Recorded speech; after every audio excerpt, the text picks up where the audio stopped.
قال منين تربي؟ قال ده من عند ربي. قال منين تربي؟ قال من عند ربي. انا طالعه بالفيديو ده عشان اقول لكم عمركم ما هتعرفوا تربوا تربيه صالحه 100% الا لما يكون الاهل بيساندوا المجتمع والمجتمع بيساند الاهل، والاتنين يد واحده. اختلفوا لن يطلع تربيه صالحه. طب في اولاد بيطلعوا تربيه صالحه ليه يا ايمي وهم في نفس المجتمع؟ هقول لك لان في مثل بيقول منين تربي يا عم الحاج انت وهو؟ قال ده من عند ربي. كل الاولاد الصالحين دول هم اللي مخهم صالح مش تربيتهم صالحه، وكل الاولاد الفاسقين دول هم اللي مخهم فاسق مش اولادهم فاسق، مش ابائهم فاسقين. دي قاعده لازم تفهموها وبلاش تظلموا النبي. مش تقولوا اللي بيبقوا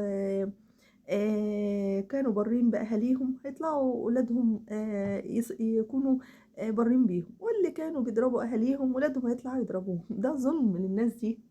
ده ممكن تكون مربية ولادها على الصراط المستقيم ويطلعوا عاقين. انتوا ليه مش فاهمين؟ هو مش في حاجة اسمها ابتلاءات؟ في ابتلاءات في الصحة. مش في واحد بيبقى لا بيشرب سجاير زي شيخ مشهور ولا بيعمل حاجة وبيجيله أمراض خبيثة، وفي واحد بيفضل شارب سجاير وهاري الرئة بتاعته ما بيجيلوش أمراض، وفي بيجيله أمراض. ما دي ابتلاءات يا ولاد، ابتلاءات في الصحة، ابتلاء في الأبناء. فإحنا ليه نظلم؟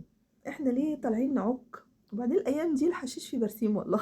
أنا شايفة كتير قوي بيلهقوا ورا أي ست لابسة عاري. يا فاسقين، يا اللي حشيشكوا فيه برسيم. شو انتوا بتقولوا الحشيش مزاج؟ ده مزاج اسود على دماغكم. ده مزاج منيل بست نيلة. يا كتاكيت يا مقنرين يا عساسين، امنعوا الحاجات اللي بتخرب عقولكم لان الدنيا خربانه. هيكتموا الفيديو تاني، بيجوا عليا يكتموا لي فيديوهات.